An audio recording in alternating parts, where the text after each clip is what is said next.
नमस्ते दोस्तों, आशा करता हूँ आप स्वस्थ और आनंदित होंगे।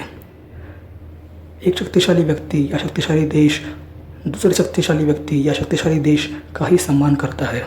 अगर आपको लोग दुनिया से आदर चाहिए, सम्मान चाहिए, तो आपको शक्तिशाली बनना ही पड़ेगा।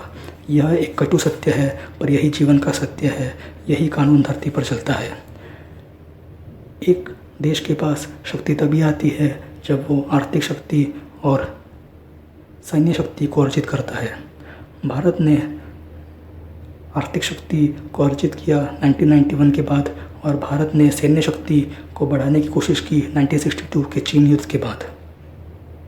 पर भारत ने 1947 के बाद परमाणु शक्ति और आंतरिक शक्ति पर ध्यान दिया।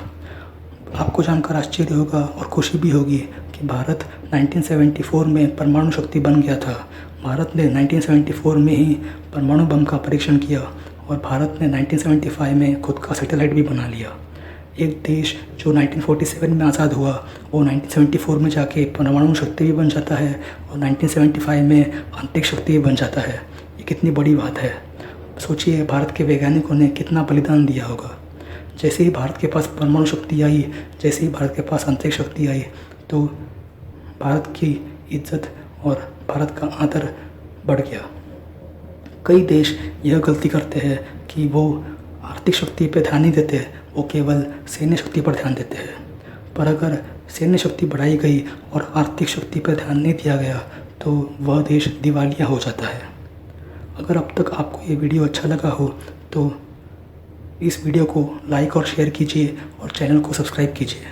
आपको ये करने के लिए 2 सेकंड लगेंगे, पर आपके इस 2 सेकंड की वजह से यूट्यूब इस वीडियो को और लोगों तक पहुंचाएगा, और मुझे भी प्रेरणा मिलेगी आपके पास ऐसे वीडियो लाने की। एक शक्तिशाली देश या शक्तिशाली व्यक्ति के पास ही शांति होती है। समृद्धि शक्ति के बिना टिक नहीं पाती। अगर एक देश को समृद्धि बचानी है, तो उसे शक्तिशाली बनना ही पड़ेगा। भारत को सोने की चिड़िया कहा जाता था। भारत के पास समृद्धि थी, पर शक्ति कम थी, इसलिए भारत पर आक्रमण किए गए। पश्चिमी देशों ने भारत पर आक्रमण किया क्योंकि उनके पास भारत से थोड़ी ज़्यादा शक्ति थी।